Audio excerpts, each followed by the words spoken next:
Hi friends, Ayanar துணை serial உங்களுக்கு பிடிக்கும் அப்படின்னா நம்ம சேனலை லைக் பண்ணிக்கோங்க, சப்ஸ்கிரைப் பண்ணிக்கோங்க. அப்போ தான் நாங்கள் போடுற வீடியோ எல்லாமே உங்களுக்கு நோட்டிஃபிகேஷனில் வரும். சரி வாங்க, அயனார் துணையோட ப்ரொமோ ப்ரெடிக்ஷன்ஸ் பார்த்துடலாம்.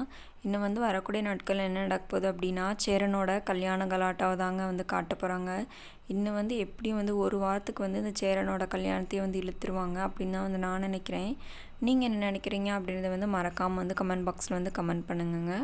அதுக்கப்புறம் இன்னும் நம்ம நிலா ஏற்கனவே இது லிஸ்ட்டெல்லாம் போட்டிருந்தாங்க இல்லையா, இப்போ சாப்பாட்டுக்கு இவ்வளோ லட்சம் ஆகுது, நகை எடுக்கணுன்னா இவ்வளோ லட்சம், அப்புறம் ட்ரெஸ்ஸுக்கு இவ்வளோ, பத்திரிக்கைக்கு இவ்வளோ, இந்த மாதிரிலாம் போட்டிருந்தாங்க இல்லையா. அதுபடி சரி ஒன்றா பண்ணலாம் அப்படின்னு சொல்லிட்டு ஃபஸ்ட்டு நிலாவும் சோழனும் என்ன பண்ணுறாங்கன்னா பத்திரிக்கை அடிக்கிறதுக்காக வேண்டி போயிருக்காங்க. போயிட்டு பத்திரிக்கை அடிச்சுட்டு வந்துடுறாங்க. வந்தோன்னே எல்லாருமே பத்திரிக்கையை காட்டி பேசிகிட்டு இருக்காங்க. அப்போ சோழன் நம்ம பாண்டிக்கிட்ட கேட்குறாரு, ஏண்டா பாண்டி, உன் பேர் பக்கத்தில் வானதி பேர் போடலன்னு சொல்லிட்டு வானதி எதுவும் கோச்சிக்காதலா அப்படின்ற மாதிரி கேட்டுக்கிட்டு இருக்காரு. உடனே பாண்டி அதெல்லாம் இல்லைடா, ஏன்டா அவள் போய் கோச்சிக்கப்புறம் அந்த மாதிரி சொல்லிக்கிட்டு இருக்காரு. ஒருவேளை இப்போ பாண்டியோட வீட்டில் போய் பத்திரிக்கை வைக்கலாம் அப்படின்னு சொல்லிட்டு போய் நம்ம வானதி அந்த பத்திரிக்கையெல்லாம் பார்த்து ஒரு வேளை வானதி சண்டை போட்டாலும் கூட போடலாம். சோழன் சும்மா விளையாட்டுக்காக கேட்டது ஒரு வேளை உண்மையாக ஆனாலும் ஆகலாம் அப்படின்னு தான் நான் நினைக்கிறேன். நீங்கள் என்ன நினைக்கிறீங்கன்றதை மறக்காமல் கமெண்ட் பாக்ஸில் கமெண்ட் பண்ணுங்கள். அதுக்கப்புறம் என்ன நடக்குதுன்னா, சரி அடுத்து பத்திரிக்கைலாம் அடிச்சிட்டாங்க இல்லையா, அதுக்கப்புறம் என்ன பண்ணுறாங்கன்னா கல்யாணத்துக்காக வேண்டி சாரீலாம் எடுக்க போகலாம், எல்லாத்துக்குமே ட்ரெஸ் எடுக்க போகலாம் அப்படின்னு சொல்லிட்டு நம்ம சந்தாவை கூப்பிட்டு போகிறாங்க. நம்ம சேரன், சந்தா, அதுக்கடுத்து சோழன், அப்புறம் நிலா 4 பேருமே ட்ரெஸ்ஸு கடைக்கு போகலாம் அப்படின்னு சொல்லிட்டு ட்ரெஸ் எடுக்கிறதுக்கு கடைக்கு போயிடுறாங்க.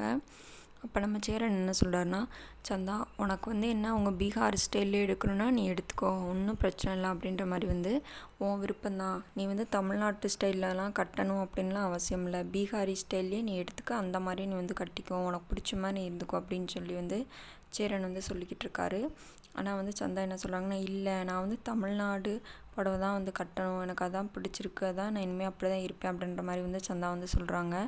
அதை கேட்டுட்டு சரி அப்படின்னு சொல்லிட்டு அவங்களுக்கு ட்ரெஸ் செலக்ட் பண்ணிகிட்ருக்காங்க. அதுக்கப்புறம் என்ன பண்ணுறாங்கன்னா, நிலா, சோழன் எல்லாருமே நம்ம நிலா ரொம்ப பக்குவமாக, ரொம்ப பொறுமையாக நம்ம சந்தா கூடயே இருந்து அவங்களுக்கு எந்த ட்ரெஸ் வேணும், எது அவங்களுக்கு சூட் ஆகுது, செட் ஆகுது அப்படின்னு சொல்லி நம்ம நிலா எல்லாத்தையுமே ஒன்று ஒன்றா பார்த்து செலக்ட் பண்ணி நல்லா இது பண்ணிகிட்ருக்காங்க.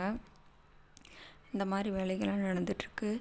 நடேசன் என்ன பண்ணார் அப்படின்னா நகை கொண்டு வரேன் அப்படின்னு சொல்லியிருந்தார் இல்லையா, அது எப்போ கொண்டு வருவார், எப்படி கொண்டு வருவார்னு தெரியலை.